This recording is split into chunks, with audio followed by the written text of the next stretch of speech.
अपनी बातें शेयर कर। तो हम आज का आपने इतनी ज्यादा हमारी तारीफ और शब्द बोले, उसके लायक हम बिल्कुल भी नहीं है। हम तो आप लोगों के साथ सीखेंगे, इंटरेक्शन करेंगे, और जो दो तरफा में कहीं पर अगर मुझसे कुछ त्रुटि हो जाए इसके लिए मुझे माफी करिएगा, और आप लोगों से मैं कुछ शायद सीख के ही जाऊंगा। चालू करेगी मीटिंग। तो आज का जो विषय रखा गया है सेक्शन 263 और 264 of the income join meeting. आज तो इसमें कि ये दो सेक्शन एक ऐसे सेक्शन है। एरो का निशान इस पे करिए। आवाज आ रही है? जी से आ रही है सर प्लीज सब लोग म्यूट कर दें, स्पीकर सर को सुनने दीजिए, प्लीज सबका माइक म्यूट करा दीजिए सर।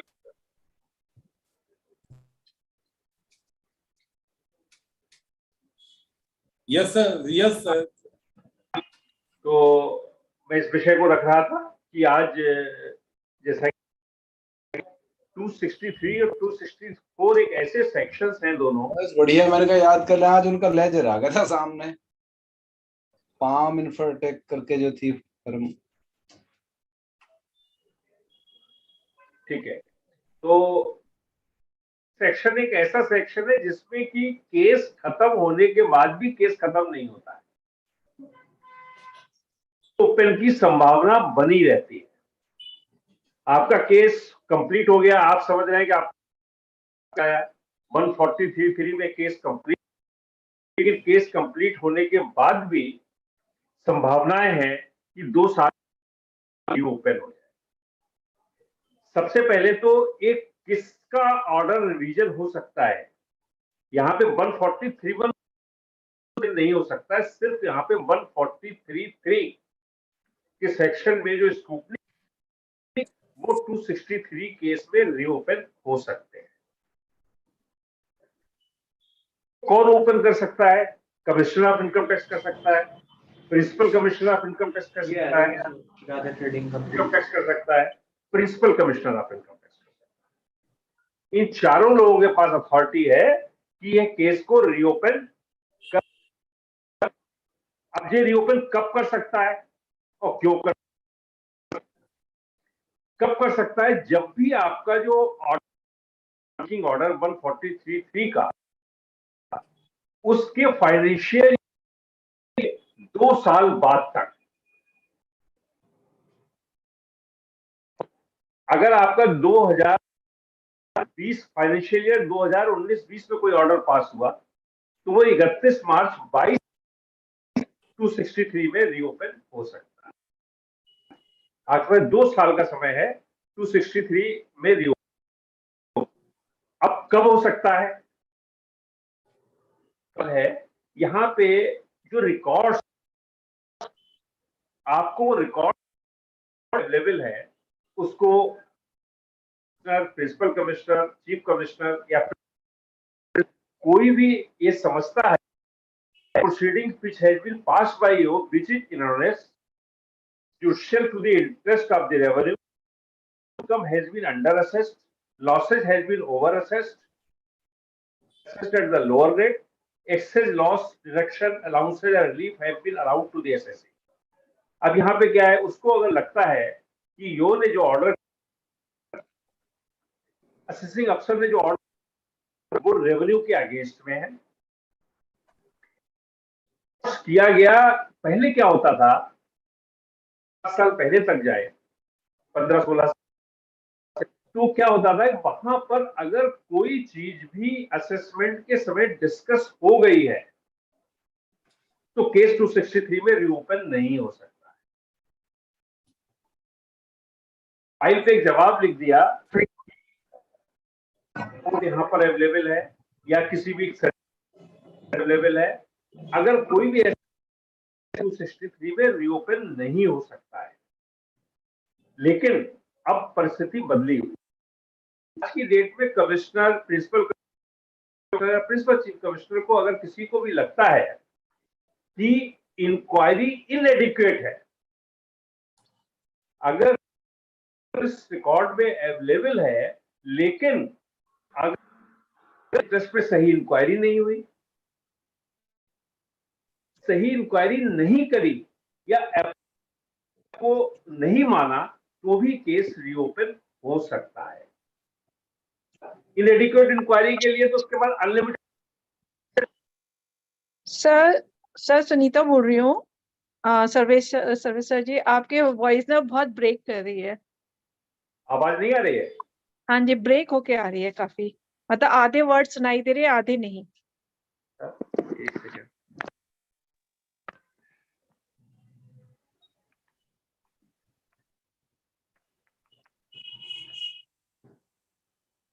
अब आ रही है?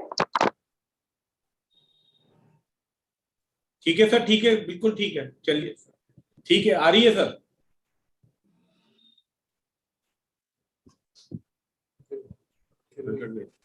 हट गई सर, सर्विस सर हट गई। आवाज तो आ रही है सर। आ गई है, ठीक है।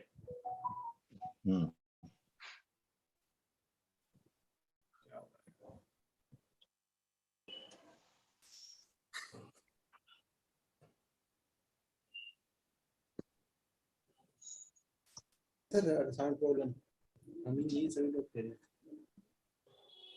सर्वेश जी आवाज नहीं आ रही है, पहले तो आवाज आ रही थी। अब नहीं आ रही बिल्कुल। अब बिल्कुल नहीं आ रही है। पहले आपकी आवाज आ रही थी। म्यूट हो रहा है। आपने म्यूट कर लिया अपने आप को। अब आप अनम्यूट करिए अपने आप को, अनम्यूट कर लिया आपने।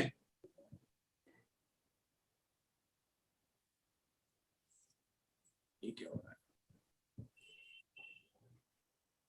हेलो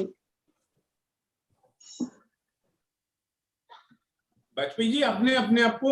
हाँ अब हो गया, हो गया। ये बोलने की हेलो, आवाज तो भी नहीं आ रही।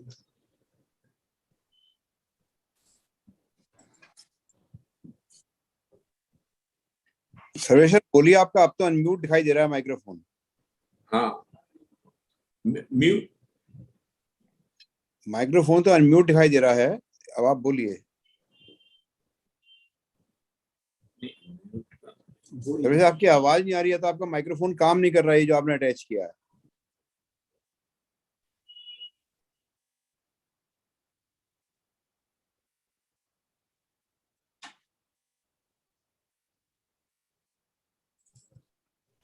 अरे वाजपेयी जी।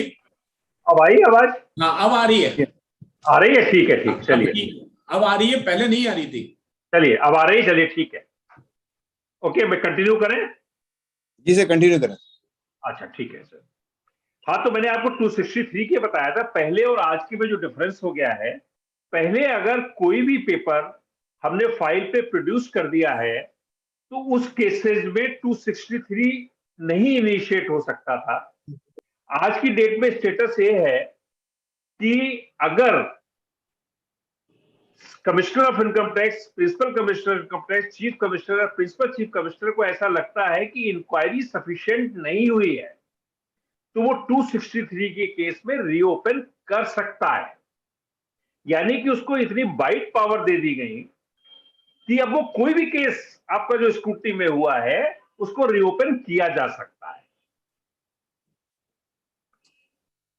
अगर उसको सपोज लगता है फॉर एग्जांपल कि बिल्डिंग की वैल्यूएशन कम हुई है या बिल्डिंग की वैल्यूएशन के लिए अप्रोप्रिएट इंक्वायरी नहीं की गई है तो वो उस केस में भी रीओपन कर सकता है। उसको ऐसा लगता है फाइनेंशियल रिजल्ट्स कमजोर हैं या सन्डी क्रेडिटर्स या उनका वेरिफिकेशन नहीं हुआ है तो वो भी रीओपन कर सकता है। तो एक तरीके से इतनी वाइड रेंज आ गई वहां पर, तो किसी भी केस को रीओपन कर सकता है। अब क्वेश्चन जो उठता है कि लेकिन अगर 263 रेशिएट होता है उस केस में उसे एसएससी को अपॉर्चुनिटी जरूर देनी पड़ेगी। ऐसा नहीं है कि वो अपने आप से रीओपन कर लेगा। उससे पहले उसे एसएससी को एक नोटिस जाएगा और उससे कहा जाएगा कि क्यों ना इन पॉइंट के आधार पर जो भी जिस पे अप्रोप्रिएट इंक्वायरी नहीं हुई है इस पर रीओपन किया जाए। अब यहां पर क्वेश्चन ये उठता है कि अपॉर्चुनिटी दी जाएगी तो एसएससी क्या कहेगा? यहाँ पर आप लोगों को, वैसे तो आप सब लोग कंफर्टेबल हैं, सभी लोग जानते हैं, हम लोग जो केस कराते हैं ना 143(3) में, उस समय हमारे क्या रहते हैं कि हम लोग बहुत जल्दी में रहते हैं। हम लोग क्या सोचते हैं कि किसी तरीके से हमारा ऑर्डर हो जाए। तो यहाँ पे अपने को ये भी जरूरी समझना है कि वो फाइल कंप्लीट हो जाए, फाइल में वेल एक्सप्लेनेशन, हर चीज, हर पॉइंट नोट हो जाए, जिससे ऐसा लगने लगे कि इंक्वायरी पूरी हुई है। उसी केस में आप रीओपन से बच सकते हैं। आज की डेट में क्या परेशानी हो गई है? परेशानी सबसे बड़ी ये हो गई है कि हम लोगों के फेसलेस केसेज हो रहे हैं। फेसलेस केस में असेसिंग अफसर के सामने हम जाते नहीं हैं, कमिश्नर से हम लोग मिलने नहीं जाते। हम लोग सारे प्रैक्टिकल एस्पेक्ट डिस्कस कर रहे हैं यहाँ पर, थ्योरेटिकल नहीं, क्योंकि सारे लोग हमारे अधिवक्ता बंधु हैं, सबको प्रैक्टिकल बातों पे ज्यादा बेटर रहेगा। तो अब उनको एक बुलाने के मौका के लिए सिर्फ 263 रह गया है। कैसे प्रिंसिपल कमिश्नर आप लोगों को अपने पास बुलाए, सीधे संवाद करे, तो 263 एक माध्यम रह गया है। हर जगह आपने देखा होगा इस मार्च से पहले 263 के तमाम नोटिस इश्यू कर दिए। आगरा में भी हुए तो मुझे लगता है हर जगह ही हुए होंगे। उसका कारण ही ये था कि 2 साल से सब फेसलेस चल रहा है, सारी चीजें चल रही है, तो कैसे बुलाया जाए। अब इनएप्रोप्रिएट इंक्वायरी का तो कोई कालम ही नहीं है, किसी भी केस में आप कह दोगे इनएप्रोप्रिएट हुई है। तो यहां पर एक सेक्शन की कमजोरी भी है कि इसकी कोई सही भाषा नहीं दी गई है, बल्कि दिया गया। लेकिन यहां पर अगेन हम आपको बताते हैं, जो 263 की आपको, एक तो आप सीआईटी को पूरी तरीके से जवाब देना है कि हमारा क्यों रीओपन हो रहा है। हमने पूरे फाइल पे जवाब दिए, उनकी कॉपी लगाइए। अगर 263 इनिशिएट हो जाता है, उस केस में एसएससी ट्रिब्यूनल में अपील कर सकता है। यहां पे सबसे इंपॉर्टेंट पॉइंट है, अगर आपने सही रिप्लाई दिया है, फाइल पूरी की है, तो 263 में आईटी/एटी से रिलीफ मिल सकती है। तो इसलिए फाइल अगर कंप्लीट होगी और फिर भी अगर कमिश्नर आपको ऑर्डर कर देता है 263 में रीओपन के लिए, तो आप सीधे ट्रिब्यूनल में जाते हैं। अब यहां पे दो चीजें, पहला तो कमिश्नर डायरेक्शन देता है कि आप इस अच्छा, जो आपको ऑर्डर किया जाता है उसे पर्टिकुलर पॉइंट दिया जाता है, उसी पे रिप पॉइंट होता है। फॉर एग्जांपल कि कैश पेमेंट हुए मोर देन 43 में, उस पर रीओपन हो सकता है। बिल्डिंग की प्रॉपर वैल्यूएशन नहीं हुई है, उसके ऊपर हो सकता है। सन्डी क्रेडिटर्स का वेरिफिकेशन नहीं है, जिस पॉइंट के ऊपर 263 रीओपन होगा, यो सिर्फ उसी पॉइंट को ही कंसीडर करेगा, उसी की ही इंक्वायरी करेगा। वो ऐसा नहीं है कि पूरे केस की फिर से इंक्वायरी करने बैठ जाएगा। जिस पर्टिकुलर पॉइंट पर 263 इनिशिएट हुआ है, उसी की यो करेगा। यहां पे दो कोर्स ऑफ एक्शन अपने पास रहते हैं। एक प्रोफेशनल अपॉर्चुनिटी भी कह सकते हैं आप इसे, कि आपने उसका जवाब दिया और कमिश्नर ने नहीं माना, तो आप ट्रिब्यूनल में जा सकते हैं। प्लस जो ईओ एडिशन करेगा, तो ईओ तो नॉर्मली सीआईटी ने जिस आधार पर रीओपन किया है, ईओ मानता नहीं। आप कितने भी उसको डॉक्यूमेंट्स दे दो, वो उस पॉइंट पे एडिशन करता ही करता। जिस पॉइंट पे करेगा उसके अगेंस्ट में आप फिर से commissioner of income tax appeals में जा सकते हैं। तो यहां पर बगैर अपॉर्चुनिटी दिए नहीं किया जा सकता है। यहां पे commissioner of income tax order को कैंसिल भी कर सकता है, रीअसेसमेंट के लिए भी कह सकता है, या पर्टिकुलर पॉइंट पर फर्दर इंक्वायरी करने के लिए ईओ को डायरेक्ट भी कर सकता है। तीनों चीजें पावर उसके पास हैं। और इसकी टाइम लिमिट हमने पहले बताया था, 2 साल है। जिस साल में ओरिजिनल असेसमेंट हुआ है आपका, उसके 2 साल बाद तक, उस फाइनेंशियल ईयर एंड के 2 साल के बाद तक 263 इनिशिएट हो सकता है, उसके आगे नहीं। तो इसीलिए जैसे सपोज हमारे ऑर्डर्स इस बार 31 मार्च 2023 तक जो ऑर्डर होंगे, जिस फाइनेंशियल ईयर के एंड तक, उसको 31 मार्च 2025 तक 263 में रीओपन के चांसेस हो सकते हैं।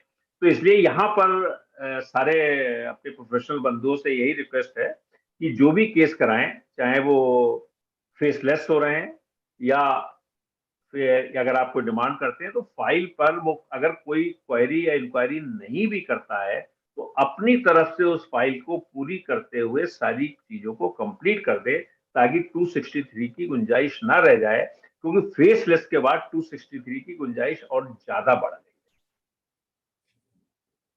जिसमें रीओपन हो सकते हैं। में एक चीज ध्यान रखिएगा कि कोई भी केस जो ईओ ने करा हुआ है, अगर हमने उसकी सीआईटी करी हुई है तो उस पॉइंट के ऊपर 263 इनिशिएट नहीं हो सकता है। सपोज उसने ग्रॉस प्रॉफिट में इंक्रीज किया और हमने उसकी सीआईटी अपील क्या फाइल कर दी, तो वो ग्रॉस प्रॉफिट के पॉइंट पे 263 इनिशिएट नहीं कर सकता है। लेकिन अगर सपोज कैश पेमेंट में या किसी और चीज में उसने तो एडिशन देखो मालूम पड़ जाएगी आ रही है कि नहीं आ रही है, देखो कहाँ आ रही है, तुम्हें आवाज नहीं। हेलो, हाँ जी, ठीक है, शुभ कंटिन्यू करें। हाँ, तो भैया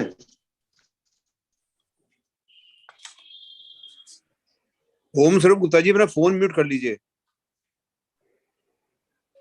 हाँ जी, तो यहाँ पर अपने को जो ध्यान देना है कि उसके अगेंस्ट में 263 इनिशिएट नहीं हो सकता है। तो जो हमने सीआईटी अपील के यहाँ अगर अपील कोई दाखिल की हुई है तो उस केस के अंदर उस पर्टिकुलर पॉइंट पे 263, लेकिन अदर पॉइंट्स के लिए 263 खुला हुआ है और वो 263 हो सकता है। लेकिन पार्शियल चीजें हो सकती हैं।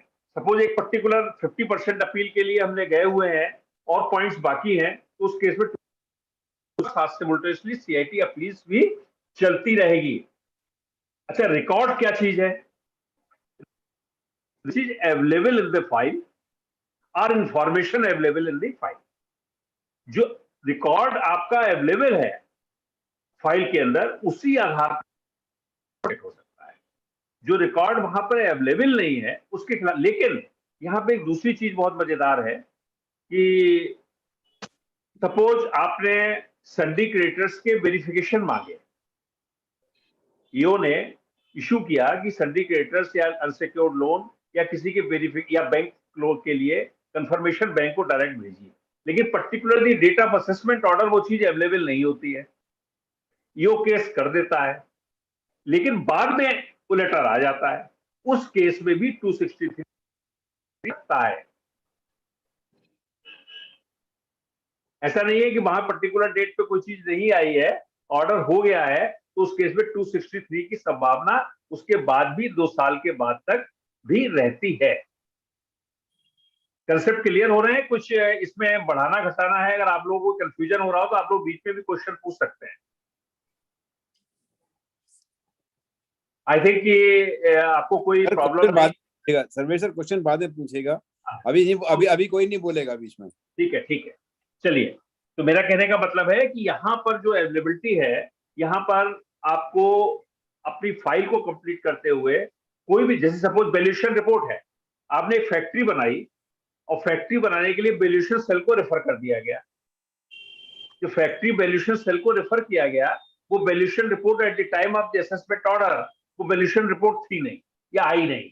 लेकिन after the completion of the assessment valuation report आ गई और उसमें डेफिशिएंसी है, उसके आधार पर एडिशन होता है या उसे लगता है रेवेन्यू का लॉस हो रहा है, तो वो वहां पर उसको 263 के केस के लिए रीओपन कर सकता है। कमिश्नर, चीफ कमिश्नर के पास फुल पावर है कि वो उसको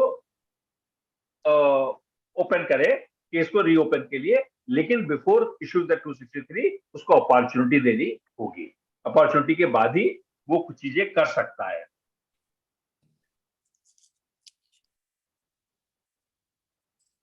अच्छा, अब order passed by EO seemed anonymous किस किस कंडीशंस में होगा? Order passed without making inquiry और verification which should have been made, number 1। Number 2, the order is passed allowing any relief without inquiry, कोई क्लेम उसने अलाउ कर दिया और उसका इंक्वायरी की नहीं। फॉर एग्जांपल, उसे जो एक पर्टिकुलर जोन में जहां छूट मिलनी चाहिए इनकम टैक्स की ATI की या किसी इंडस्ट्रियल के, उसने वेरीफाई नहीं किया कि वहां पर है, बाद में पता चला या तो गलत मिल गई, तो उसको केस में रीओपन हो सकता है। लेकिन बिफोर अलाउइंग द डिडक्शन उसने इंक्वायरी अगर इनअप्रोप्रिएट है, उस केस में भी एसएससी को अपॉर्चुनिटी होगी, उसे बताए कि अप्रोप्रिएट नहीं है, यहाँ पर डिडक्शन अलाउएबल होगी। Made accordance with any direction. अब अगर उसको नोटिस में आता है कि हाई कोर्ट या सुप्रीम कोर्ट का कोई केस लॉ था जिसको ये ने कंसीडर नहीं किया एट द टाइम, तो भी रीओपन हो सकता है। अगर इवन असेसमेंट के बाद में कोई सुप्रीम कोर्ट का जजमेंट आ गया और वो बैक डेट से इफेक्टिव है या उस पर्टिकुलर असेसमेंट ईयर में इफेक्टिव है, उस केस में भी इनिशिएट हो सकता है। तो 263 में तो यहां पर एक सबसे बड़ी जो कंट्रोल की या कंट्रोवर्शियल बात है वो ये है कि अगर कोई event after the passing of the order होती है तो वहां पर 263 इनिशिएट होने की संभावना है। अब यहां पर अपने को करना क्या है, ये आपने को क्या सावधानी बरतनी है? सबसे पहली सावधानी तो ये बरतनी है कि हमारा जिस ईयर का 143(3) में ऑर्डर हो रहा है, स्क्रूटनी के हर पॉइंट को हमको फाइल में कवर करना है। हमें हर रिप्लाई को उसको कवर करते हुए उस फाइल को कंप्लीट करना है, किसी में ऐसा नहीं रह जाए। क्या है, हम लोग थोड़े उस समय उस तरीके से जाते हैं कि यो ने जो पूछा है उसको गोल मोल आंसर देकर के हम केस को कंप्लीट करा दें।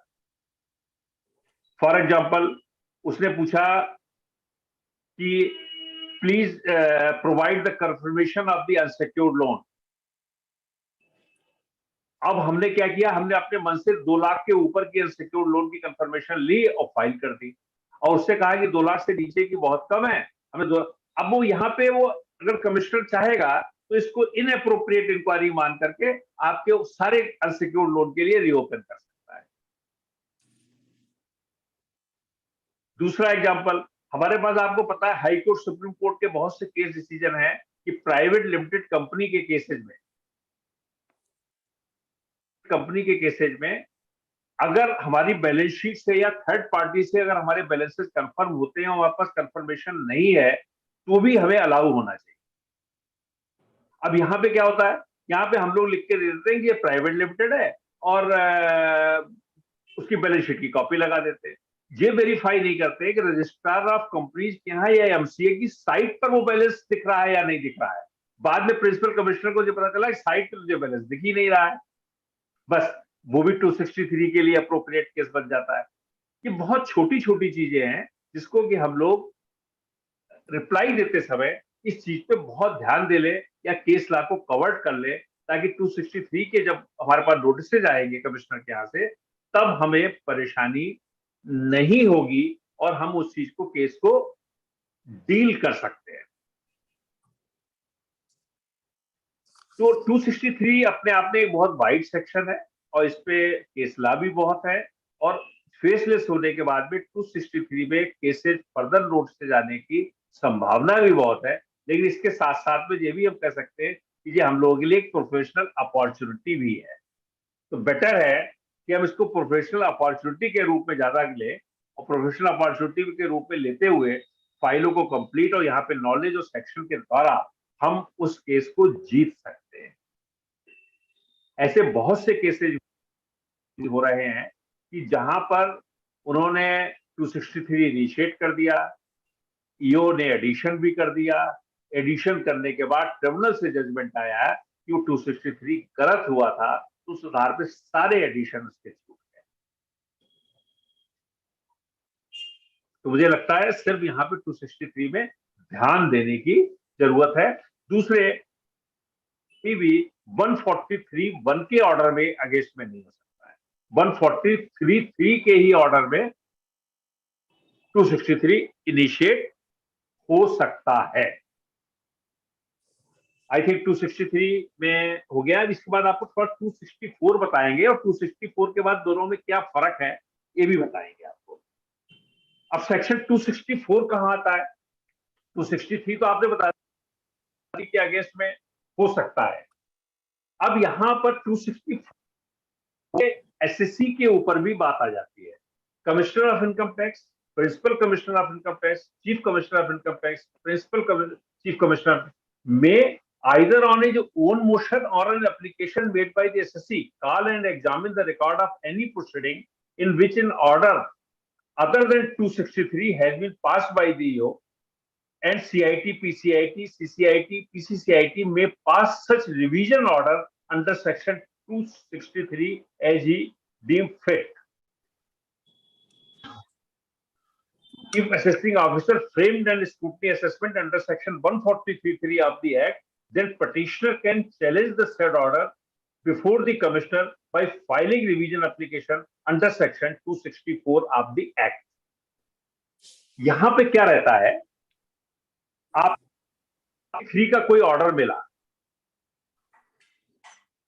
साटिस्फाइड नहीं है, अगर आप उससे सेटिस्फाइड नहीं है और आपको लगता है ईओ ने एप्रोप्रिएट इंक्वायरी या तो की नहीं है और की है तो उसका सही रिस्पॉन्स उसके अंदर नहीं दिया है, तो SSC on his own motion या प्रिंसिपल कमिश्नर उसको 264 में रीओपन कर सकता है और अकॉर्डिंगली ईओ को डायरेक्शन दिया जा सकता है।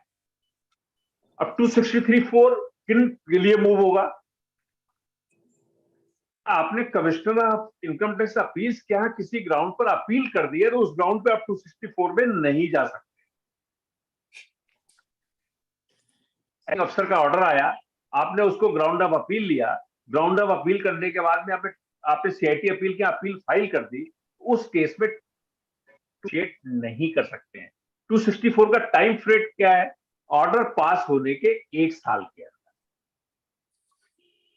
विद इन 1 ईयर आप 264 की एप्लीकेशन मूव कर सकते हैं। अब आप कहेंगे जो सीआईटी अपील हमारे पास कोर्स ऑफ एक्शन है, 264 की क्या जरूरत है? यहां पर 2 चीजें। पहली चीज तो कि आपकी सपोज किसी केस में टाइम लिमिट सीआईटी अपील की निकल गई, क्योंकि वो 30 दिन के अंदर फाइल करनी है अपील, और वो अपील का टाइम निकल गया, तो आपके पास कोर्स ऑफ एक्शन रह जाता है 264। अपील का टाइम निकल चुका है तो लिहाजा आप 264 में चले जाइए। लेकिन यहां पे एक लिमिटेशन है, सीआईटी अपील के केस में तो आप ट्रिब्यूनल में जा सकते हैं, 264 के अगेंस्ट में ट्रिब्यूनल में नहीं जा सकते। 264 में जो पीसीआईटी है उसका ऑर्डर होगा, उसके अगेंस्ट में ट्रिब्यूनल में नहीं जाया जा सकता है। सीआईटी अपील के अगेंस्ट में जाया जा सकता है ट्रिब्यूनल में, कि अगर नहीं होता, या इवन कोई पॉइंट सीआईटी अपील के यहां कवर्ड नहीं हुआ है, या तो कवर्ड होने से छूट गया है या हमने किसी वजह से उस समय सीआईटी अपील में नहीं लिया है, उस पॉइंट पर भी हम 264 में जा सकते हैं। तो 264 एक हमारे पास एडिशनल टूल है, जो कि अगर सीआईटी अपील का टाइम निकल गया है या कोई और वजह है, या आप किसी वजह से 264 में जाना चाहते हैं, तो उसके लिए आपके पास में 1 साल का समय रहेगा। और 264 commissioner of income tax on his own motion भी 264 में ठीक कर सकते हैं। उनको लगता है कोई गलती हो गई या इसका बेनिफिट मिलना चाहिए था, तो वो 264 में उसका बेनिफिट दे सकते हैं और वो कर सकते हैं। It can revise an order in its own motion within 1 year from the date of the passing order. If an order is passed in financial 2019, then revision order can be passed till 2020-21. If SSC applies for the revision and within 1 year from the date of the receiving a copy of the order by the SSC, if SSC had asked the revision, the CIT, PCIT, CCIT, PCCIT has to pass an order within year from the end of, अब उसको जब भी उस order financial year के close के 1 साल के अंदर उसको उसका निपटारा करना पड़ेगा। प्रिंसिपल जिसके पास भी आपने एप्लीकेशन मूव करी है, उसके लिए उसके फाइनेंशियल ईयर के बाद 1 साल का टाइम होगा, उसके अंदर उसे ऑर्डर पास करना पड़ेगा 263 में, कि रिलीफ दी है या नहीं दी। इसका जो डिसएडवांटेज है वो यही है कि यहाँ पर आपके पास टर्मिनल में जाने के लिए कोई मौका नहीं है। 263 के अगेंस्ट में तो आप जा सकते हो, 264 में आप नहीं जा सकते हो।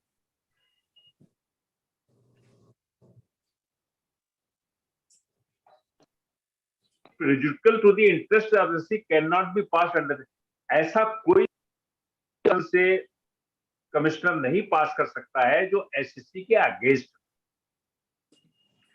आपकी ग्राउंड्स को तो खारिज कर सकता है, लेकिन ऑन इज ओन मोशन वो आपको रिलीफ तो दे सकता है, लेकिन कोई एडिशन नहीं कर सकता है। 264 में सिर्फ रिलीफ दी जा सकती है और नहीं कर। अब SSC can under 264 only if to file CIT appeal has been expired of the appeal। या अच्छा, अब आप कहिए हमें विद इन 30 डेज में 264 दाखिल कर दी है, तो इसे एक हलफनामा दाखिल करना पड़ेगा, यानी कि एफिडेविट दाखिल करना पड़ेगा कि हम CIT अपील नहीं करेंगे। उस केस में आप 264 में अपनी एप्लीकेशन मूव कर सकते हैं। इसके लिए 500 रुपए की फीस भी प्रेस्क्राइब है, 500 रुपए की फीस के साथ में वो जा सकता है 264 में एप्लीकेशन के मूव में। यहां पे अगर उसे कॉन्फिडेंस होता है कि 264 में हमें रिलीफ मिल जाएगी, तभी वो CIT अपील नहीं करता है, वरना वो CIT अपील वाला पहले अख्तियार करना चाहिए। लेकिन अगर उसे लगता है या तो धोखे से टाइम निकल गया है या कोई और वजह है, तो किसी वजह से भी, तो वो 264 में तभी जाएगा वो। अदरवाइज 264 में जाने का कोई मतलब नहीं रहेगा अगर ड्यूरिंग द टाइम पीरियड में है। बराबर सर। ठीक है, तो यहां पर आपको बड़ा क्लियर चीज है।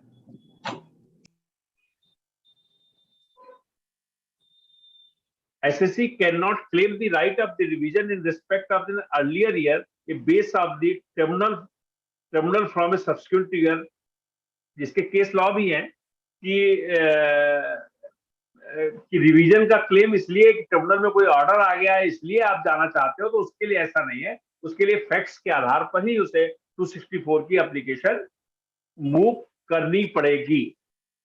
अब जहां तक 263 और 264 के अगर डिफरेंस की बात करें कि दोनों में डिफरेंस क्या है,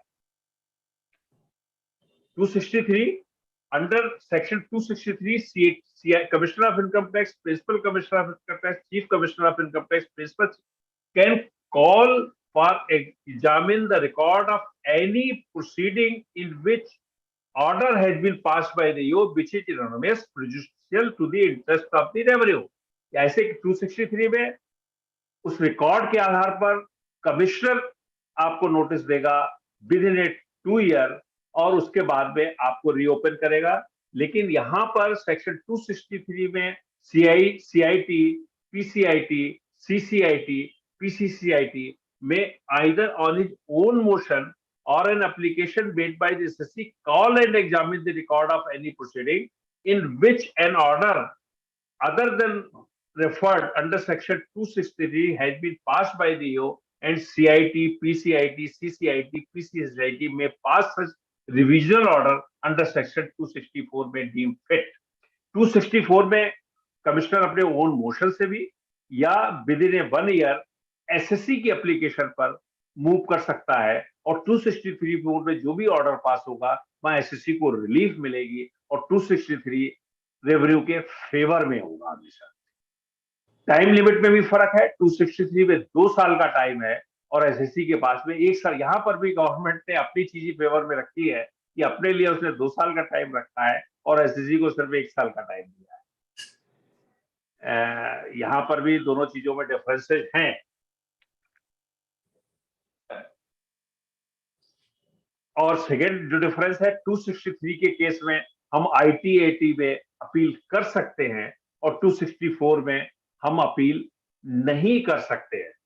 तो बेसिकली यहां पर जो, अगर आप लोग हमारे जो पुराने हमारे मित्र बैठे हुए हैं जो 263 को देखते होंगे, वो इस चीज को अच्छी तरह से जानते हैं कि आज से 2015-16 से पहले अगर हम जाएंगे तो हम लोग किसी भी बात पे 263 का में हम एडिशन नहीं होने देते थे, या 263 इतनी आसानी से होता ही नहीं था। फॉर एग्जाम्पल मैं आपको एक अपना केस ही एक एग्जाम्पल बताता हूँ। एक किसी में 40A3 के पेमेंट्स थे। पेमेंट्स में आईटीओ ने ना क्वेश्चन किया, ना हमने कोई जवाब दिया, और बाद में 263 में कमिश्नर ने एक नोटिस दिया कि साहब वो 263 में आपके 40A3 के केसेस में पेमेंट है, कैश पेमेंट, क्यों ना इसको जोड़ दिया जाए। तो हमने उसको जवाब दिया, ऑडिट रिपोर्ट को पढ़ेंगे, ऑडिट रिपोर्ट में साफ लिखा हुआ है कि 40A3 में जो सिस्टर जो और कंसर्न को पेमेंट हुए हैं cash payment, that is will be treated and is rooted through the capital of the partners account. लिखा हुआ है तो इसका मतलब है कि इन्होंने एग्जामिन कर लिया। Now you can not make addition under section 263। Commissioner of income tax ने क्या किया? कमिश्नर ऑफ इनकम टैक्स ने उसको कहा नहीं, आप गलत कह रहे हो, कोई उसने देखा नहीं है, खाली ऑडिट रिपोर्ट में सीए के लिखने से कुछ नहीं होता है, आपका एडिशन करिए। उसने उठा करके ईओ के पास 263 में रीओपन कर दिया। 263 में जब रीओपन कर दिया, ईओ को कुछ देखना नहीं था, ईओ ने कहा कुछ भी हो जाए हमें एडिशन करना है। उसने ईओ ने उसके ऊपर एडिशन भी कर दिया। एडिशन कर दिया, उसमें सीआईटी अपील में चले गए उसके अगेंस्ट में। लेकिन जो ऑर्डर हुआ था 263 का, उसके अगेंस्ट में हम ट्रिब्यूनल चले गए कि हमारा तो लिखा हुआ था, तब भी इन्होंने नहीं माना। ट्रिब्यूनल ने उस चीज को बड़ा सीरियसली लिया, क्योंकि सीए की रिपोर्ट में जो कॉलम में लिखा हुआ है, उसके बाद भी अगर इन्होंने इंक्वायरी करी या नहीं करी, उससे कोई मतलब नहीं होता है। इन्होंने अपने कोई एसएससी ने अपने कोई फैक्ट छिपाए नहीं है, ऑडिट रिपोर्ट में जो मेंशन है, लिहाजा ये 263 केस में रीओपन नहीं हो सकता है। उसके बाद जो ईओ के सारे एडिशन करे हुए थे वो सब बेकार होता है। लेकिन आज की डेट में इनएप्रोप्रिएट इंक्वायरी के नाम पे 263 केस पे वो रीओपन हो जाएगा। तो यहां पर हमें जो सतर्कता बरतनी है वो यही है कि हम अपनी फाइल्स को हर सूरत में करें, कोई क्वेरी ना रह जाए, और जब 263 का केस का नोटिस आए उस टाइम पे हम कमिश्नर ऑफ इनकम टैक्स को पूरा डिटेल्ड रिप्लाई भी दें और उसको एक एक कागज से वेरीफाई कराकर भी सेटिस्फाइड करने की कोशिश भी करें कि इसकी इंक्वायरी अप्रोप्रिएट हो गई है। तभी हम ट्रिब्यूनल, अगर कमिश्नर नहीं मानता है तो ट्रिब्यूनल से रिलीफ की हम तभी एक्सपेक्ट कर सकते हैं जब सीआईटी के सामने या प्रिंसिपल सीआईटी के सामने हमने एक एक फैक्ट्स लिखा है और उसका रिकॉर्ड है, और हमने उसके साथ एक एक लाइन को डिस्कस किया है। जब हमारे पास एविडेंस होगी तो शायद या काफी चांसेज हैं कि हम ट्रिब्यूनल से 263 के केस में रिलीफ ले पाए। प्रिंसिपल कमिश्नर ने तो एक बार नोटिस दे दिया, नॉर्मली पिक्चर ये होती है कि 90% तो चांसेज यही होते हैं वो 263 इनिशिएट करता ही करता है, चाहे हम कितना भी लिख करके दे। तो उस बेस्ट ऑप्शन यही है कि हम उस केस में इस हिसाब से तैयारी करें कि हमारे आगे अपील करनी है। असेसमेंट कराते समय इस तरीके से तैयारी करें कि 263 का नोटिस भी आना ही आना है। मैं आपको फिर बता रहा हूं, ये फेसलेस आने के बाद 263 की संभावनाएं बहुत ज्यादा बढ़ गई है।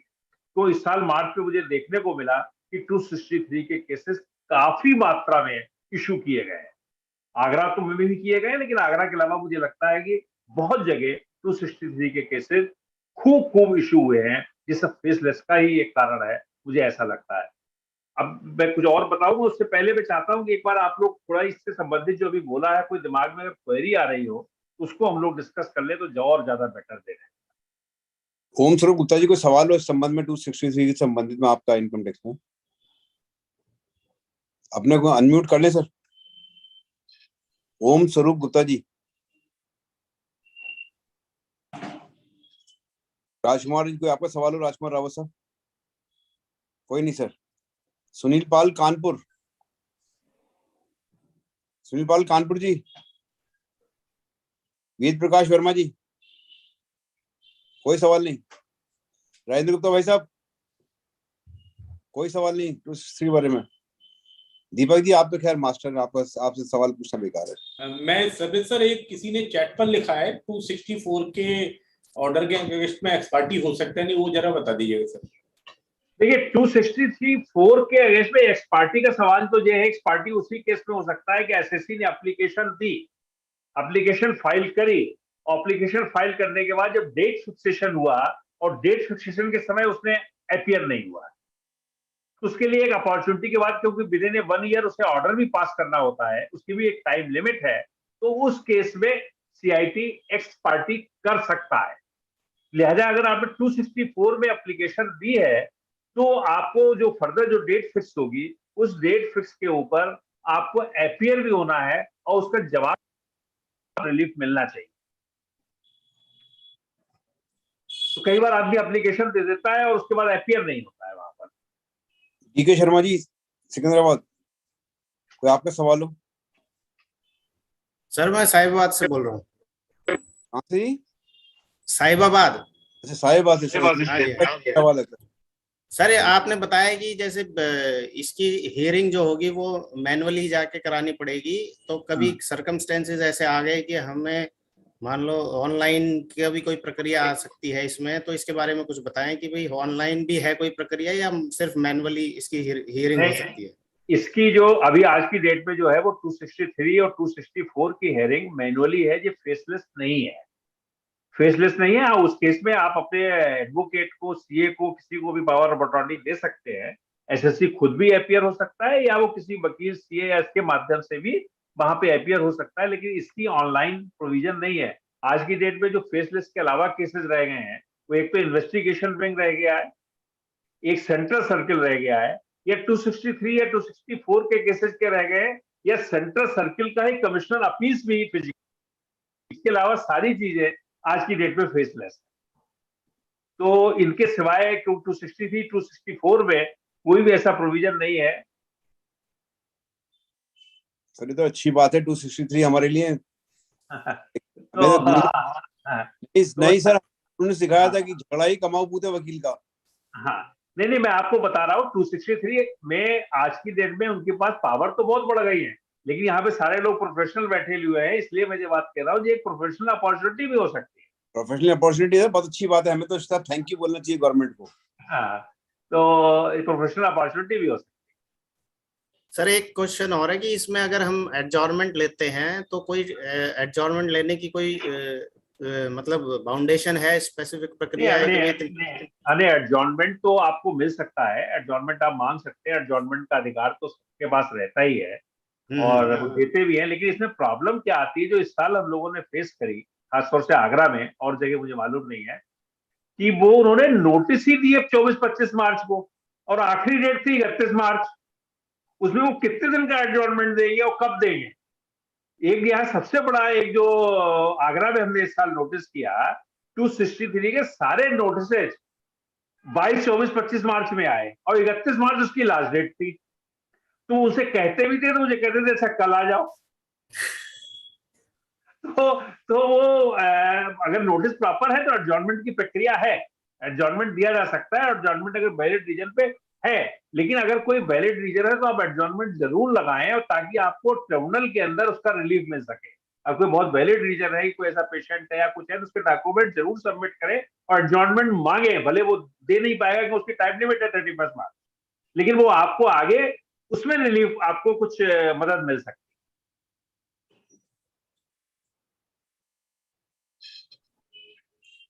आशीष गुप्ता जी,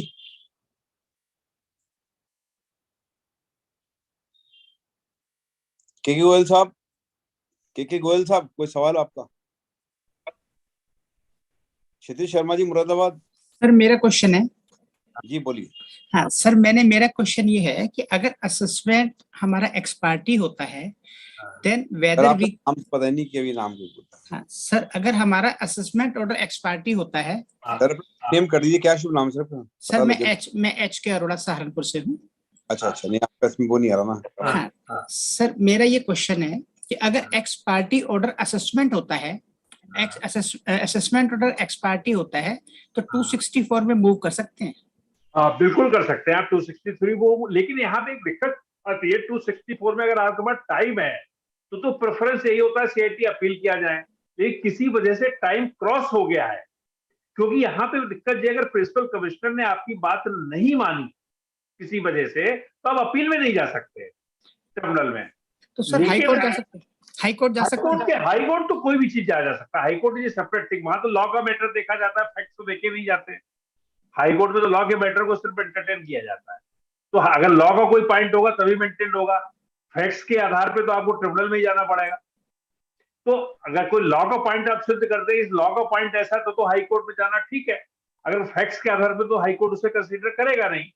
तो हाँ, 263(4) के केस में आप एक्स पार्टी के केस में भी जा सकते हैं।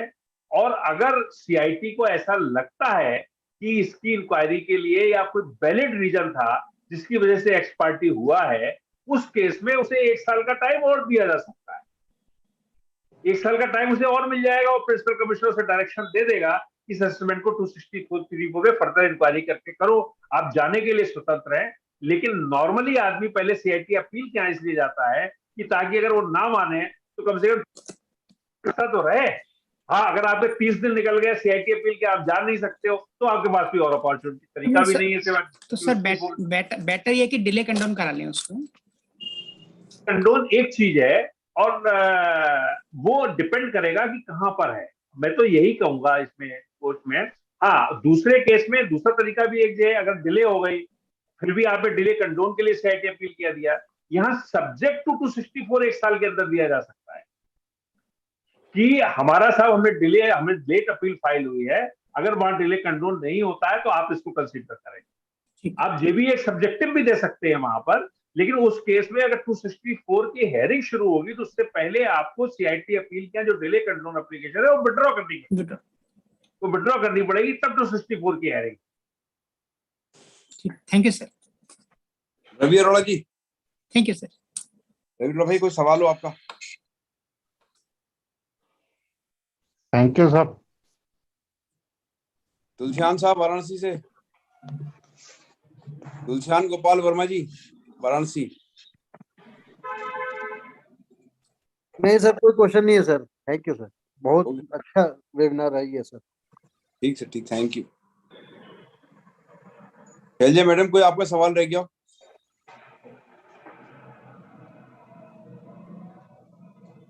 रचित रस्तोगी जी रामपुर। रचित रस्तोगी रामपुर। जी सर, कोई नहीं सर, थैंक यू। कोई सवाल बेटा? जी सर। सर्वेश भाई आपका बरेली। संजीव कुमार जी, संजीव कुमार चतुर्वेदी।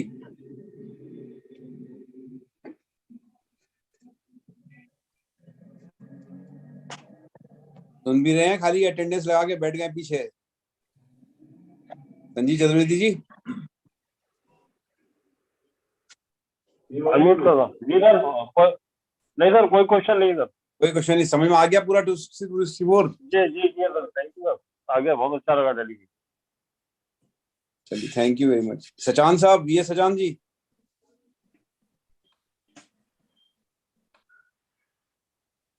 ये सचान साहब, कोई सवाल हो आपका? सुनील यादव जी गोरखपुर।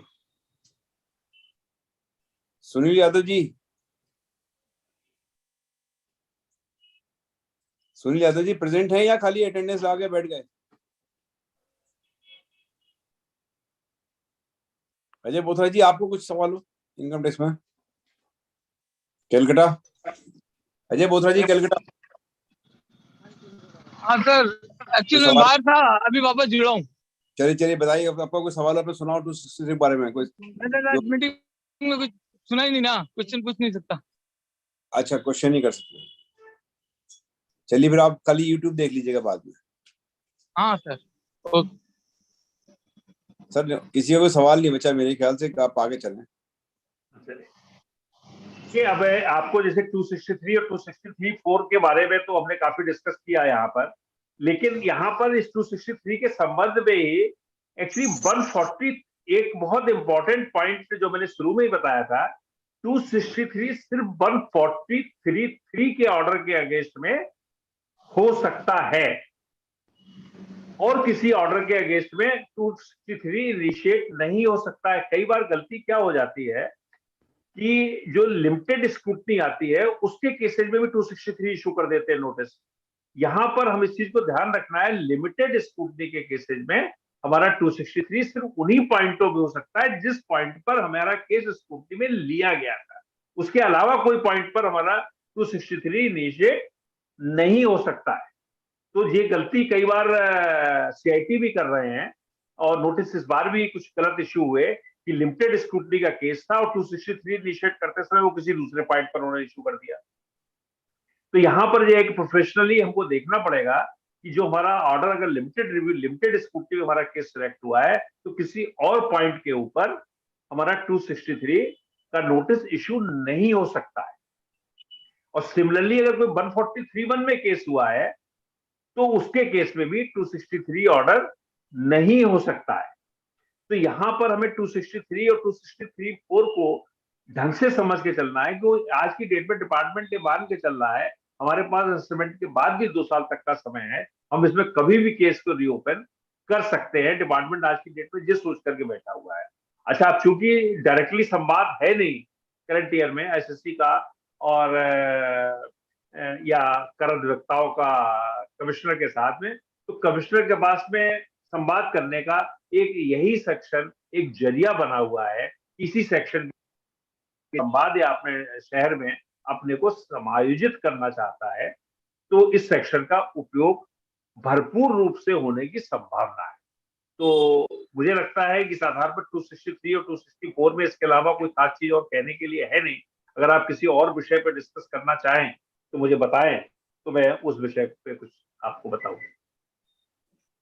नहीं सर, बहुत अच्छे से आपने एक्सप्लेन किया, और मेरे हिसाब से तो हर सर किसी की कोई इंक्वायरी नहीं है, क्योंकि बड़ा अच्छा एक्सप्लेन किया है। नहीं सर, ये टॉपिक तो बंद होगा। 264 में तो किसी की कोई इंक्वायरी है नहीं।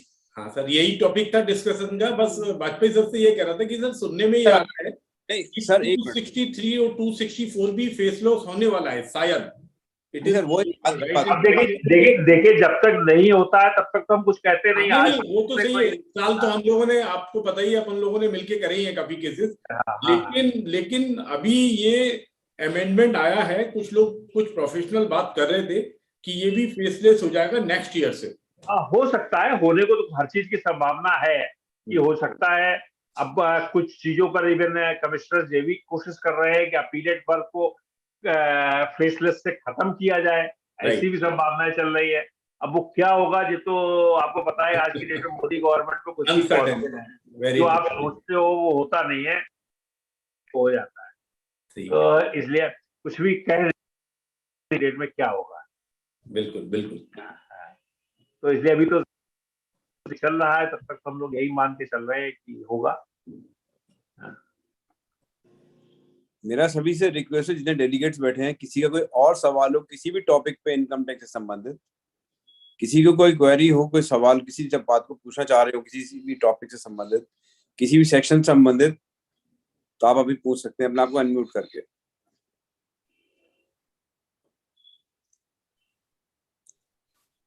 सर मेरा एक सवाल था फर्स्ट अपीलेट अथॉरिटी से रिलेटेड। बोलिए। फर्स्ट अपीलेट अथॉरिटी में जो हमारा केस काफी सालों से चल रहा है, अभी तक डिसाइड नहीं हुआ है। पहले मैनुअल जब प्रोसीडिंग्स हुआ करती थी तब से चल रहा है, और अभी ऑनलाइन हो गई है। तो उसमें अभी जैसे ऑनलाइन हियरिंग के लिए नोटिस आ रहे हैं लोगों को, उसमें एक नोटिस जैसे किसी को आया है 1 साल पहले 2 साल पहले कोरोना के टाइम में ऑनलाइन हियरिंग के लिए आया था, उस पर वो अभी तक रिप्लाई नहीं दे पाया ऑनलाइन हियरिंग का। बाद में वो नोटिस अब दोबारा उसको कभी नहीं आया है, ना ही उस पर कोई अभी कार्रवाई हुई है। तो ऐसे केसेस को वो मैनुअल हियरिंग से डील करेंगे या ऑनलाइन से ही उसको रिप्लाई हियरिंग तो ऑनलाइन ही होगी। आप अभी खोल के देख लीजिए, विंडो ओपन है। अगर उसने जजमेंट नहीं किया है तो आज की डेट में भी उसका रिप्लाई फाइल करें। हाँ, मतलब 1.5 साल पहले अगर किसी को नोटिस आया है, आपको कोई प्रॉब्लम नहीं है। आप देख लीजिए, अगर विंडो खुली हुई है और ऑर्डर नहीं हुआ है तो उस केस में विंडो खुली हुई है और अभी कोई जजमेंट नहीं हुआ है। अगर डिपार्टमेंट में जब कंसर्न करते हैं तो वो अभी कह रहे हैं कि भाई अभी सब फेसलेस ही है, आपको नोटिस आएगा या वो आएगा। आज की डेट में इधर देखेंगे 5-7 दिनों के अंदर बहुत से केसेज में, ऐसे केसेज में विंडो खुल गई है। पहले नहीं आ रहा था। अगर इधर पिछले 8-10 दिन के अंदर ऐसे पुराने केसेज जितने थे सीआईटी अपील के, उनकी विंडो खुल गई है। आप देखो, अगर जजमेंट नहीं है और नोटिस पुराना है तो आप उसका रिप्लाई अभी तुरंत फाइल कर दीजिए, तो आपको जजमेंट करते समय वो कंसीडर कर लिया जाएगा। और इसमें एक और भी चीज है, मैं आपको बता दूं, पर्सनल हेयरिंग की मांग करते हो तो वर्चुअली कोई आदमी आपसे कनेक्ट भी हो सकता है, वो आपको अलाउ भी कर सकते हैं। अगर आपको पता है कि आपको वर्चुअल हेयरिंग की जरूरत है, आपको ऐसा नहीं, ऑफिस में तो नहीं बुलाएंगे वो, लेकिन आपको ऑनलाइन एक फैसिलिटी देंगे। कौन आदमी सुनेगा जिसको आपको पता नहीं है कहाँ का इंडिया का सुनेगा, लेकिन वो आपकी बात को सुन सकता है, आप उसकी डिमांड कर सकते हैं। आज के लिए है। धन्यवाद सर। सर बिल्कुल सही कह रहे हैं। अभी दोबारा से नोटिस आए हैं उन्हीं केसेस के जिसके ऑलरेडी रिटन सबमिशन सबमिटेड है और विंडो ओपन है, बट उसमें यही आ रहा है कि सेक्शन नॉट एप्लीकेबल NA। वो लॉगिन विंडो ओपन है और ऑलरेडी रिटन सबमिशन भी जा चुके हैं, पार्टली भी जा चुके हैं, फुल्ली भी जा चुके हैं। अभी दोबारा से ये चीज फर्स्ट अपील में आ रही है। He is right sir. हाँ, कुछ केसेस में ऐसा भी हुआ है कि रिटर्न सबमिशन ऑलरेडी फाइल्ड है। हाँ। और दोबारा से नोटिस इशू हो गए हैं कि भाई आप दोबारा से सबमिट दोबारा से वही आप लाइक जो आपने रिटन सबमिशन दिया दोबारा से भेज दीजिए, कोई रिप्लाई फाइल कर दीजिए, साथ में कुछ आपको और एडिशन या कोई केस लॉ या कुछ आ गया तो उनको रिप्लाई आप वो भी दाखिल कर दीजिए, क्योंकि जितना मटेरियल आपके पास होगा उस आधार पे ही उसको जजमेंट करना पड़ेगा। Thank you sir, thank you very much.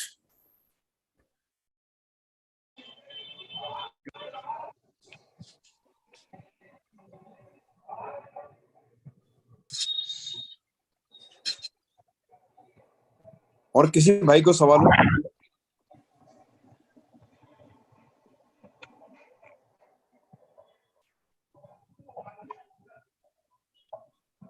Income tax से संबंधित किसी को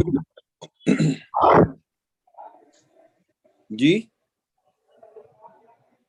किसी को प्रॉब्लम नहीं है?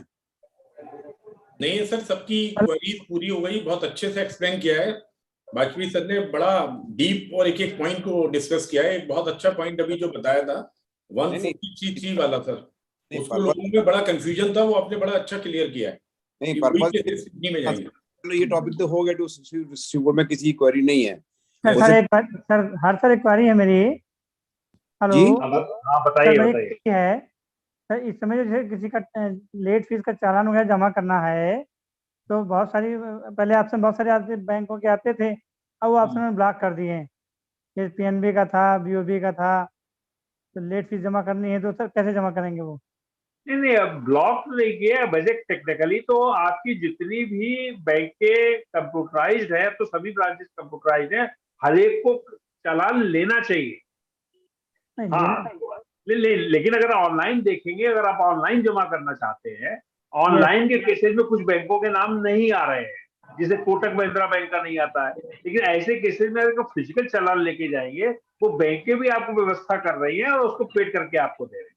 लेकिन सर वो बैंकें मना कर रही हैं, क्योंकि बोले हमारे यहाँ दिख ही नहीं रहा है तो नहीं ले रही हैं। टेक्निकली वो मना नहीं कर सकते हैं, वो लोग अपने काम बचाने के लिए भले कर रहे हो, लेकिन अगर आप जाएंगे तो टेक्निकली कोई भी कंप्यूटराइज्ड ब्रांच मना नहीं कर सकती है। हाँ, ऑनलाइन जमा में वो भी नेशनलाइज्ड बैंक तो शायद सारी आ रही है, प्राइवेट बैंकों में शायद एक कोटक महिंद्रा या RBL, कुछ बैंकों को मैंने देखा है जिनका नहीं हो पा रहा है, लेकिन उन बैंकों में भी आज जब मैनुअल चालान लेके जाते हैं तो वो उसकी व्यवस्था करते हैं। अगर कोई मना करता है तो सिर्फ या तो ना जानने की वजह से कर रहा है या वो करना नहीं चाहता काम, वो अलग बात है। जैसे अभी तक हम लोग PNB था, BOB था, इनसे चालान जमा कर लेते थे नेट बैंकिंग के माध्यम से। तो मना करना ही नहीं चाहिए। ये PNB BOB तो आ भी रहा है। नहीं, मैं सर जैसे नेट बैंकिंग से पेमेंट कर लेता था PNB से, BOB से, तब उन्होंने वो तो ऑप्शन ही ब्लॉक कर दिया है। अब PNB से नहीं कर रहे हैं, करने दे रहे हैं, ना PNB से ना BOB से। मुझे थोड़ा नोटिस में नहीं है, लेकिन सर मैं एक बात कहना चाहता हूँ सर, इससे रिलेटेड मैं एक बात कहना चाहता हूँ कि अभी PNB और BOB से बंद नहीं हुआ है। कुछ जो प्राइवेट बैंक्स थे उनके नाम पहले आते थे, वो अब बंद हो गए हैं। लेकिन अगर आपके पास E-फाइलिंग का पोर्टल है और लॉगिन ID पासवर्ड है, आप E-फाइल जब करते हो, चाहे वो TDS की रिटर्न हो चाहे इनकम टैक्स की रिटर्न हो, आप उस पर एक नया लिंक आया है, ई-पेमेंट करने का ऑप्शन आया है E-फाइलिंग पोर्टल पे। आप चाहें तो उस पे जाके किसी भी बैंक का उसमें पेमेंट गेटवे सभी बैंकों के आ गए हैं, इवन प्राइवेट, चाहे आपका कोई सा भी बैंक हो, आप पेमेंट गेटवे के थ्रू पेमेंट कर सकते हैं, आपको कोई दिक्कत नहीं आएगी। अब तो सभी के लिए खुल गया है वो। तो आप एक बार ई फाइलिंग पोर्टल पे जाके, और ई पेमेंट का एक ऑप्शन आया है नया, जहां से हम ITR और TDS की रिटर्न फाइल करते हैं, आप उस पे जाके ट्राई करिए, आपका सभी बैंक के उस पे एक्सेप्ट हो जाएंगे। सर मैं कल कर रहा था, गेटवे से भी कर रहा था, बट उससे भी नहीं हो रहा था वो। हो सकता है कई पॉइंट पर, कई किसी पॉइंट ऑफ टाइम पर वो चीजें काम नहीं कर रही होती हैं। आप उसको दोबारा ट्राई करेंगे तो वो सही करेंगे। वो मेरे ऑफिस में भी अभी तक किसी, हालांकि मैं डायरेक्टली उसको करता नहीं हूँ, लेकिन हमारे ऑफिस से कोई फीडबैक ऐसा आया नहीं है कि पेमेंट नहीं हो रहा है। तो इसलिए मुझे सर मैंने पर्सनली करके देखा है, कोटक बैंक से भी किया है, ICICI बैंक से भी किया है, इवन जो और भी नए बैंक आए हैं, चाहे वो छोटे हों चाहे बड़े हों, सभी के पेमेंट गेटवे के थ्रू पेमेंट ली जा रही है। आप ट्राई करके देखें, कोई मेरे हिसाब से प्रॉब्लम नहीं आनी चाहिए। लेकिन सर नेशनलाइज बैंक की है, मैंने नेशनलाइज बैंक की बात कर, नेशनलाइज बैंक की प्रॉब्लम सर आ रही है ये। नहीं, मैंने अभी रिसेंटली पिछले 4-5 दिनों में पेमेंट की है और मुझे कोई प्रॉब्लम नहीं आई है। आपको आ रही है तो हो सकता है उस पॉइंट ऑफ टाइम पे सर्वर या कुछ दिक्कत आ रही हो, उस पॉइंट आप एक बार दोबारा चेक करिए। अच्छा चलिए ट्राई कर लेते हैं फिर। मैं सर मैंने कल ही मैं कर रहा था तो नहीं हो रहा था। अरे आप एक बार दोबारा चेक करिए प्लीज उसको। चलिए कर लेते हैं। सर्वेश्वर, एक सवाल है शैलजा मैडम का कि सर 139.9 में डिफेक्ट रिमूव करने के बाद भी रिफंड क्यों नहीं हो रहे हैं? किस केस में बता रहे थे? बोलिए, आवाज मुझे। सर ये बोला है सर शैलजा मैडम मेरठ से कि 139.9 डिफेक्ट रिमूव करने के बाद भी रिफंड इशू नहीं हो रहे हैं। रिफंड का जहां तक सवाल है, इसमें क्या हो रहा है आज की डेट में, ये CPC की बड़ी भारी प्रॉब्लम हो गई है कि CPC पे उन्होंने पिछले सालों की कई बार बहुत डिमांडें निकाल के बैठ गए। वो डिमांडें गलत है और एडजस्ट कर लेते हैं वो उस रिफंड को। तो ये एक्चुअली क्या है, CPC पे जो लोग बैठे हुए हैं ना, वो कोई इनकम टैक्स के जानकार नहीं है। वो वहां पर इवन आप अगर 154 में प्रोसेस करने को डालते हैं तो वो एज इट इज दोबारा भेज देते हैं। तो क्या हो रहा है वहां पे, इस चीजों का दो ही एक्शन है कि अगर वो रिफंड को कैलकुलेट करके दिया हुआ तो उन्हें रिफंड इशू करना पड़ेगा, तो कोई टेक्निकल वैसी चीज है। अदरवाइज आपके पास अगेन CIT अपील के अलावा कोई ऑप्शन नहीं रह जाता है कि आप उसके अगेंस्ट में भी CIT अपील में ही जाए। सर ये अपना रिफंड फेलियर, रिफंड के केस में जैसे हम पोर्टल खोलते हैं वहां पे रिफंड अवेटेड शो कर रहा है, जब उसकी रिफंड रिक्वेस्ट डालते हैं वो वहां पे शो करता है कि आपका कोई रिफंड पेंडिंग नहीं है। ये रिफंड अवेटेड है, इसका मतलब प्रोसेस नहीं हुआ है। रिफंड अवेटेड मतलब प्रोसेस नहीं हुआ, प्रोसेस होने के बाद ही रिफंड मिलेगा आपको। आप CPC में डायरेक्टली एक बार टेलीफोन करके बात करके देख लीजिए, तो टेलीफोन साइट है उससे बात करके आप देख लीजिए, मेरे ख्याल से आपकी प्रॉब्लम वहीं से रिजॉल्व होगी। कोई और किसी का क्वेश्चन हो? कोई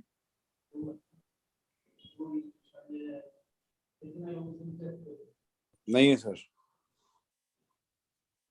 तो मैं सुनीता मैडम से रिक्वेस्ट करूंगा कि आज का वोटर थैंक्स आप करें, और उसके बाद सभी साथियों से, डेलीगेट से रिक्वेस्ट है कि अपनी अपनी सीट पे खड़े हो जाएं। और सुनीता मैम, आप इसके बाद फिर राष्ट्रगान भी आप ही करेंगे। जी sir, thank you sir, thank you founder member sir Harsh Sharma ji, thank you Bhadauria ji, हमारे प्रेसिडेंट हैं उपकास के, और उपकास के महामंत्री जी प्रेमचंद उपाध्याय जी का, और हमारे साथ जुड़ी हुई बार छतरपुर और हरदा की बार, इन तीनों की तरफ से मैं अपने आगरा के जिनको हम बहुत सुनते हैं और हर बार उनका सुनना अच्छा लगता है हमें, उन्होंने आज भी बहुत अच्छा, सरल और सुंदर शब्दों में 263 और 264 के लिए बताया, और बहुत अच्छा हमें लगा। सबको उम्मीद है कि सबको इसका अच्छा नॉलेज मिली होगी। मैं अवकाश की तरफ से आपका बहुत बहुत धन्यवाद करती हूँ। नमस्कार। ये भी सबसे सब रिक्वेस्ट है कि प्लीज अपने अपने सीट पे खड़े हो जाएं। अभी सब अपने आप को म्यूट कर लीजिएगा, फोन आपने।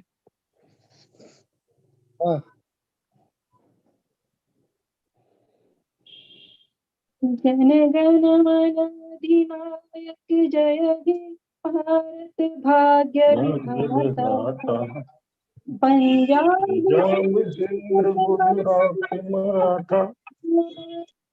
कलबंगा विंध्य हिमाचल यमुना गंगा उच्छल जलत तरंग तव शुभ नामे जागे तव शुभ आशीष मांगे जन मंगल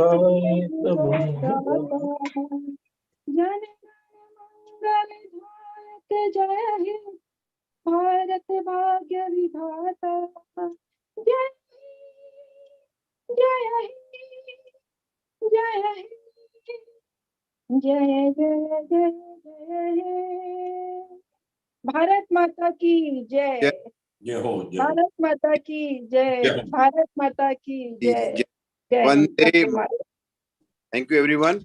सबसे रिक्वेस्ट है कि आप अपना उपकाश चैनल सब्सक्राइब कर लीजिए। मैं फिर रिक्वेस्ट कर रहा हूँ, अब बहुत से लोगों ने नहीं किया। जो आप यूट्यूब पे आप सुन सकते हैं, इस पे आप इस कार्यक्रम को दोबारा घर बैठ कर सुन सकते हैं जब भी आपको समय मिले, या कोई प्रॉब्लम आए आप इसे फिर क्लियर कर सकते हैं आप सुन के इसको। ठीक है, अच्छा लगा। रेगुलर आप विजिट करिए हर सैटरडे को हम लोग का। बिल्कुल आज सर यूट्यूब पे काफी लोग थे, क्योंकि एक्चुअल में इसमें प्रॉब्लम आ रही थी सॉफ्टवेयर में जी। तो यूट्यूब पे कम से कम 250-300 लोग थे सर आज। अरे sir thank you very much के लिए। It is really a great session. Thank you very much, very much. Thank you सब वेरी मच। एक बात कहना चाह रही थी, किसी को डीपी शर्मा जी से